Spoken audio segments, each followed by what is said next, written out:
Se você achava que essa sexta-feira 13 ia terminar com um filme de terror, você acertou em cheio. Não foi só uma troca de relator lá no Supremo Tribunal Federal que aconteceu, não. Literalmente a noite caiu e a guerra já começou lá dentro do STF. Eu separei alguns trechos aqui da CNN Brasil e também da Band News que acabaram de divulgar diálogos de uma reunião secreta entre os ministros lá que aconteceu sobre o caso do Banco Master e o Dias Toffoli. Aquela que trocou de relator passando para o André Mendonça. Então, era para ser uma reunião de portas fechadas, para lavar a roupa suja, e literalmente foi. Só que aí, meu amigo, alguém vazou o conteúdo todo para a imprensa. Isso significa apenas uma coisa: alguém lá de dentro quer ver o circo pegar fogo. E a confiança lá com certeza já acabou. Virou um Big Brother da toga. Para você ficar por dentro dessas notícias, vem comigo. Presta atenção aqui que eu já vou botar na tela. Se você ainda não curtiu, não compartilhou, não comentou, já curta, comenta e compartilhe.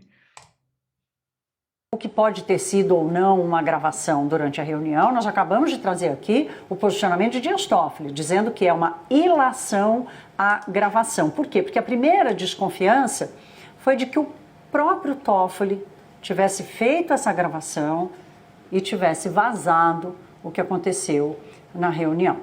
Então, nós vamos trazer aqui os destaques e depois a repercussão e a reação em Brasília. Vamos olhar aqui a reação do ministro Alexandre de Moraes. O Moraes disse que era amigo do André Rodrigues, que é o diretor-geral da Polícia Federal, mas que votaria a favor de Toffoli, em defesa da institucionalidade, dizendo que a Polícia Federal fez um papel sujo e que se houve uma investigação era tudo nulo. Então, mais um ponto aqui de ataque à Polícia Federal. Vou pular aqui e vou descer lá para o André Mendonça, que é o ministro que assumiu o caso. O André Mendonça teria concordado com Carmen Lúcia a respeito de haver uma crise de institucionalidade no STF. O Poder 360 diz que ele se colocou a favor da manutenção da relatoria do Master com Toffoli, mas fez uma ressalva. Ele teria dito, segundo essa transcrição que está no Poder 360, que uma investida da Polícia Federal poderia acontecer com qualquer ministro e que queria saber se ia receber o mesmo tratamento. É claro que o André Mendonça não ia receber o mesmo tratamento de Dias Toffoli, nem de Alexandre de Moraes. E nem de Gilmar Mendes, né, também, que a gente já viu outras vezes. E uma questão sobre o que é descrito como relação íntima do ministro Dias Toffoli. Isso não existe, está claro que não existe. Relação íntima em 6 anos, só com 6 minutos de conversa. Como disse o ministro Fux, a palavra do ministro Toffoli tem fé pública, então isso está descartado. Aí ele repete, portanto, o posicionamento de Dias Toffoli.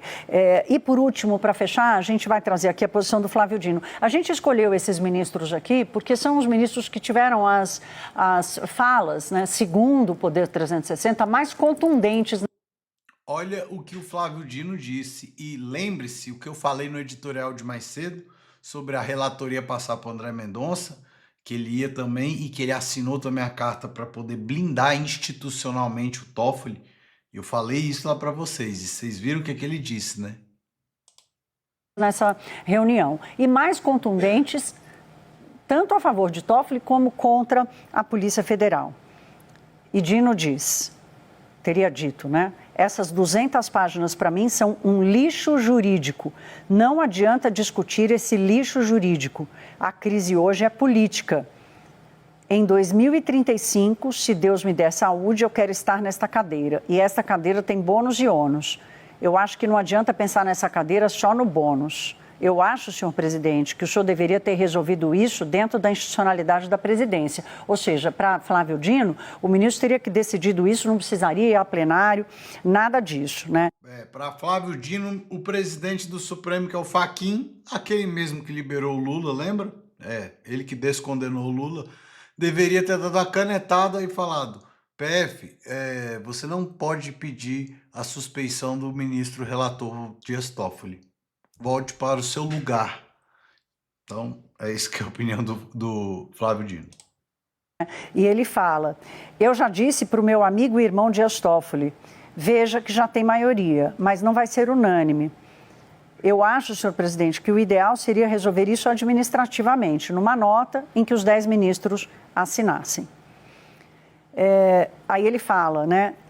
O ministro Zanin faz uma parte, diz que reconhecer a suspeição, ou seja, acatar o que Dias Toffoli não teria condições de seguir no caso, levaria a tudo que foi feito de coleta de provas até agora ser declarado nulo. Então, gente, nós trouxemos aqui os destaques e o que fica claro, né, nessa transcrição, é importante a gente dizer o seguinte, nós não tivemos acesso à transcrição, nós não tivemos acesso a essa informação, portanto, estamos aqui fazendo uma leitura da página do site do Poder 360, mas nenhum ministro negou até agora o conteúdo do que foi descrito aqui.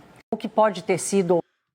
Pessoal, total verdade, não vai negar, já estão negando a verdade, né? Os caras conseguem negar contrato. Ai, tem 3 milhões por mês, 129 milhões, resort Taiaiá, escondido, é anônimo a sociedade. Os caras já conseguem negar tudo que é verdade, e aí agora vão negar até uma conversa que foi gravada, que era ultra sigilosa.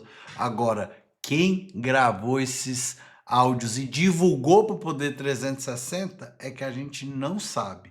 A suspeita inicial foi de que seria o próprio Dias Toffoli, que afirmou categoricamente agora, para a próxima que nós vamos passar, que tá na Band News. Essa aqui foi da CNN e eu estou trazendo para vocês tudo do mesmo perfil que é do Carteiro, porque eu gosto que ele faz os cortes já bem resumidos para você entender, então por isso eu estou trazendo esses cortes do lado do perfil. Na reunião secreta de ontem, que discutiu o afastamento do ministro Dias Toffoli do caso Master, vieram à tona. Esses diálogos vieram à tona no site Poder 360 de uma forma muito precisa, muito literal.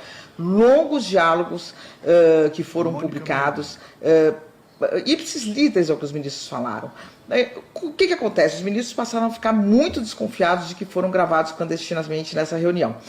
Eles ficaram desconfiados porque a fala dele estava reproduzida e todo mundo sabe, inclusive nós jornalistas, que é impossível reproduzir com tanta precisão tantos e tão longos diálogos. Os ministros passaram a ter uma desconfiança. Eles desconfiam que quem os gravou foi o próprio ministro Dias Toffoli. Por quê?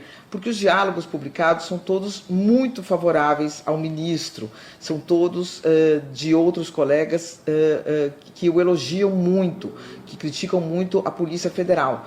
Então, eles acreditam que essa gravação pode ter sido feita pelo ministro. O que diz o ministro? O ministro conversou comigo e diz que jamais gravaria seus colegas. Ele disse que nunca, aqui eu vou ler literalmente, né, diz que é um fato absolutamente inverídico, não houve nenhuma gravação da minha parte, nada disso procede. Quem me conhece sabe que eu sou absolutamente discreto, mal converso com a imprensa. Diz que está indignado. Ele deu uma cutucadinha aí, né, em umas que são estrelas lá, suprema estrela, né, da mídia, que adora sair dando gravação, julgamento antecipado pelo Twitter. Com a publicação dessa reportagem feita por mim, né, e diz que está indignado também com essas insinuações sobre a gravação. Diz que não tem ideia de como pode ter surgido essa suspeita e falou aqui, ó, eu não gravo e não fico relatando conversa de ministros, eu não converso, não relato conversas pessoais nem institucionais. Nunca gravei uma conversa na minha vida. Então é isso, mal-estar grande no Supremo Tribunal Federal com o vazamento desses diálogos. Na reunião secreta... Grande não, mal-estar gigantesco lá no Supremo Tribunal Federal. Pessoal, nós estamos falando da nossa Suprema Corte. Olha só que nível, que ponto que nós chegamos. Olha o barraco que tá isso aqui. Tá terrível. Olha aqui que as palavras da Carmen Lúcia. Todo taxista que eu pego fala mal do Supremo. A população está contra o Supremo. Tem base um negócio desse? É claro que está contra o Supremo. O Supremo que está contra a população. Não é a população que está contra o Supremo, não.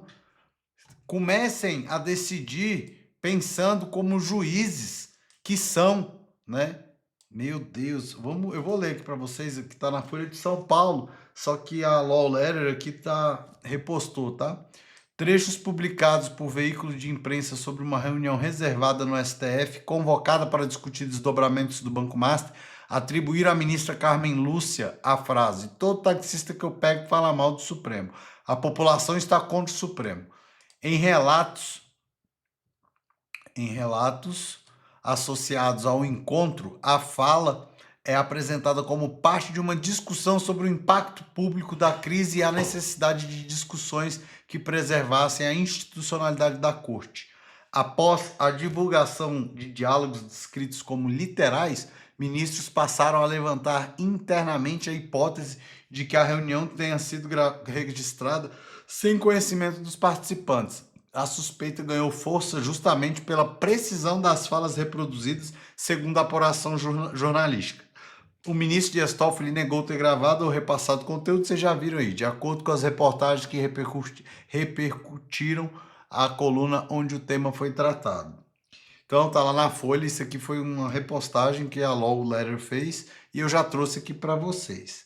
E aí, você já sabe, ó, se inscreva aqui no canal, no botãozinho vermelho, ainda mais com essas notícias aqui, meu amigo. Parece que o algoritmo mina você de direita, não chega nunca para você. Então, já se inscreva aí no canal. E olha aqui a nossa outra, o que falaram, e aí vocês vão entender aquele link concatenado das notícias e informações. Olha o Pablo Spy, que é um economista. Olha o que ele disse. Desculpa, escândalos aqui, pessoal, vou botar nessa tela para ficar melhor para vocês verem. Pra vocês assistirem. Corrupção é a cara do Brasil. Com a volta dos escândalos em série, o Brasil acaba de repetir uma marca vergonhosa. Estamos entre os países com a maior percepção de corrupção do planeta Terra. Quem diria? Quem poderia imaginar? No índice da Transparência Internacional, o Brasil marcou 35 pontos de 100, a segunda pior nota da série histórica desde 2012. O mundo inteiro tá sabendo da roubalheira descontrolada que tá acontecendo no Brasil. O que eu falo para vocês? Quase todo editorial. Nós estamos passando a maior vergonha mundial que o Brasil já enfrentou de corrupção. E da impunidade que também tá rolando por aqui. Seguimos abaixo da 100ª posição entre os mais corruptos do mundo. O planeta Terra sabe que a corrupção é um problema estrutural da gente. A ONG fala em estagnação total. Ou seja, há 10 anos o Brasil não sai do lugar, sempre abaixo da média global e até abaixo da média das Américas. No topo estão Dinamarca, Finlândia, Singapura. Tem até vergonha de ir nesses países, né? Lá, nesses países, a corrupção é uma exceção raríssima. O diagnóstico do Brasil é pesado. Executivo, Congresso e Judiciário estariam contribuindo para essa estagnação. De um lado, barganha política e farra de emendas. Do outro, leis afrouxadas e impunidade. O investidor olha para isso e vê risco institucional. E o risco institucional significa menos investimento, menos crescimento, menos dinheiro no bolso do brasileiro. Corrupção é a cara do Brasil. Com a Preciso falar, preciso comentar, não preciso, né? É tudo que a gente já fala aqui todos os dias. Eu sigo ele, Pablo Spy, gosto muito das análises de economia dele e olha o que ele trouxe pra gente hoje. Deixa aqui o seu comentário. O que você acha que tá o Brasil hoje com relação à corrupção? Eu quero saber de você. E isso aqui, ó, ainda vai dar muito pano para manga. Pode ter certeza que vai, meus amigos. Amanhã voltamos com o nosso editorial. Muito obrigado por você nos receber. Muito obrigado por você abrir aí a porta da sua casa. Muito obrigado pela confiança. E aí, para ter mais informações, vem comigo. Você já sabe, né? Tchau, gente. Um abraço. Bom final de semana, hein?